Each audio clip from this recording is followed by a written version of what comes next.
Hi and welcome to RCKicks. On today's show, well, we're going to be unboxing this massively heavy box that's come all the way from America. It's over. Close on. Another one. And choose our own systems of weights and measures. How many liters are in a gallon, sir? Nobody knows.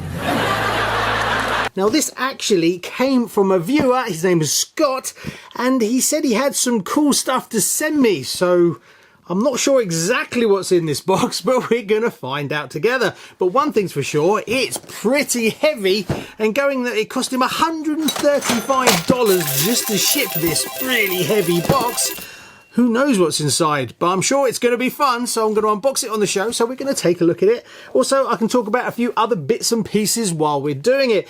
One of them being, it's about time I took this off, being that Lewis is gone to Ferrari. Oh, God. So I need a new cap, because my shiny head reflects on all the lights. So if you're an RC manufacturer and you want to send me a cap, well, get in contact at GavinEvans at RCKicks.com and you can send me one, and then I might wear it on the show.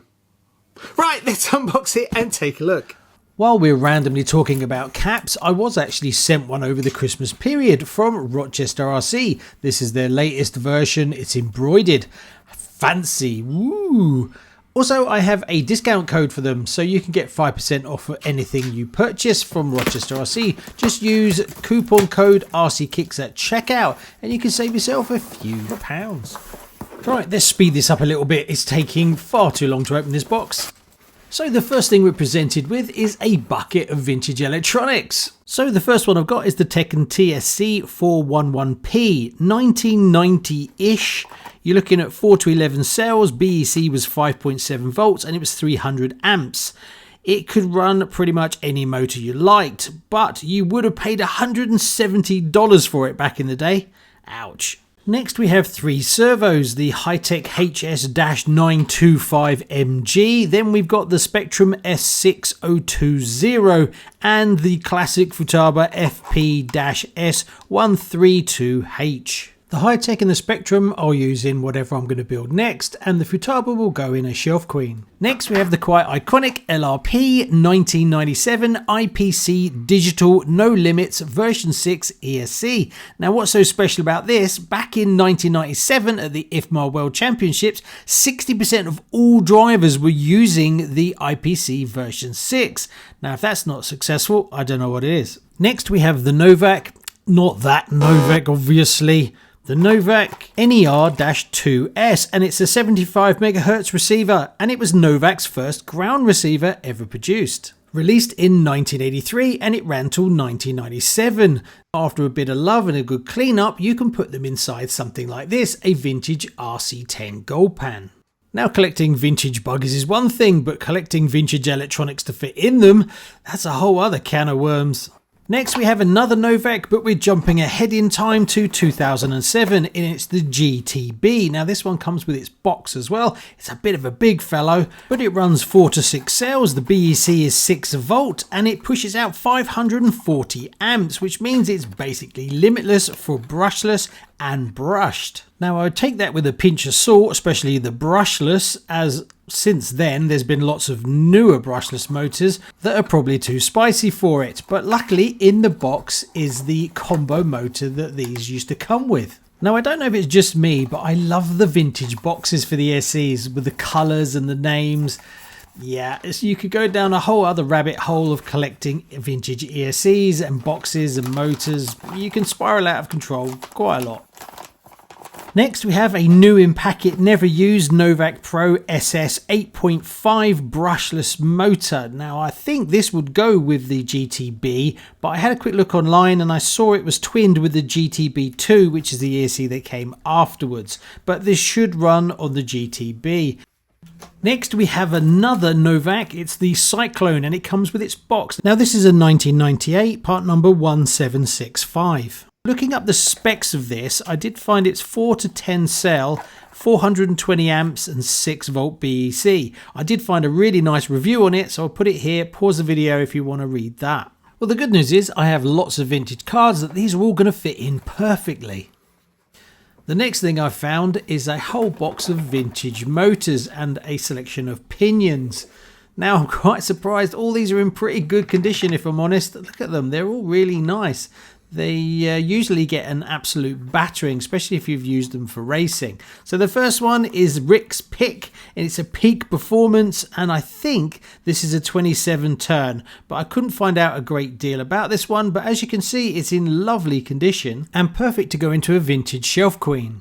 The next motor is a motor that I found very little on, and it's a Precision Motorworks. It's a Bad Animal. Now, the only one I found was a Bad Animal 91, and that was a 1691 competition motor. The strange thing is all the images that I found were with a silver can, whereas this one is pink, so I couldn't find any images of that motor. Also a whole selection of pinions, and you can never have enough of these, as it always seems to be the one that you need you don't have. The next motor I think is a Trinity Monster Stock Junior Pro 4, but I couldn't find any specifications on this motor at all.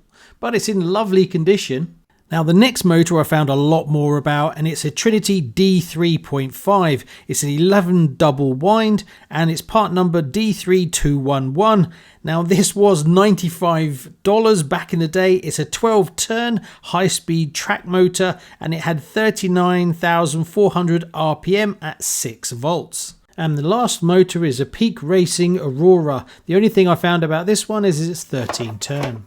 Next is what looks to be in lovely condition, but I've no idea, never seen one before, and it's an Airtronics 92827 27 MHz 2-channel super micro receiver made by Sanwa, and it's got the crystal in it as well.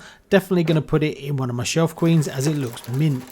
Now the next thing I'm sure you're going to all appreciate, especially if you watch my building videos, and it's little tiny magnetic trays.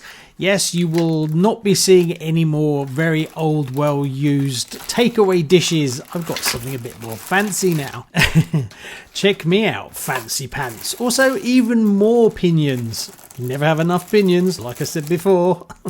Yes, we really are only scratching the surface, but don't worry, there's actually a whole kit in this, so it's not just a full box of little bits like this. But if you want to pause it and go and get a cup of tea, now would be a good time. So there's a whole load of tyres and inserts, some vintage, some a little bit more modern, but I'll put these to one side, and when I'm restoring a vintage car, I know I've got some extra tyres. I'm definitely going to be doing some more truggies at some point, so these are going to come in very handy. There's also a few other more vintage versions as well, so that will come in really handy. Now I'm just going to speed things up a little bit, as there's loads of little tiny bits like brushes, stickers, and bolts and stuff like that, but there's also a set of wings. Now I think these come from a Team Losi. I had a look at my 22 2.0 and the wing looks very similar to those, so I'm hoping that is, because my other one is broken. Also a selection of radio controlled car action magazines over the last sort of 8-9 years. And just before we look at the star of the show, a few other vintage tyres from Team Losi. Now obviously if you've been watching the show for a while, you'll know that I'm trying to collect some vintage Team Losi cars. So having some brand new tyres and inserts come in really handy, as even they are really difficult to find in the UK. Also, to add to the list is a load of setup tools. We've got a height tool and we also got a camber tool. They'll come in very handy when I'm going racing, as I'm trying to build up a set of tools that stay with my box, so when I go racing it's all already in there, not just keep loading and unloading them every time I go racing. And after all that, we finally get to the main event. Yes, there's a few more foam tyre inserts which I'll put to one side. These are definitely going to be helpful for all the Shelf Queens, as it helps save the tyres a little bit. Right, let's open it up. Yes, it is a Cougar SV and it's in gorgeous condition. Yeah, this is lovely. It looks like it's done no work at all. Even the under tray still has the film on it. Really chuffed to get one of these. Obviously the rubber mounts for the spoilers always perish, so you're constantly having to change them every couple of years, but that's no big deal. Now the body is all cut out, but it isn't painted, comes with the manual, and it just looks in immaculate condition. So this is brilliant. It will go into the collection along with the sides of my SV2. One thing I found very difficult with this one is the body. It seems to not want to come off. It slips under the spur gear and then under the front bulkhead as well. So getting it on and off is a real challenge.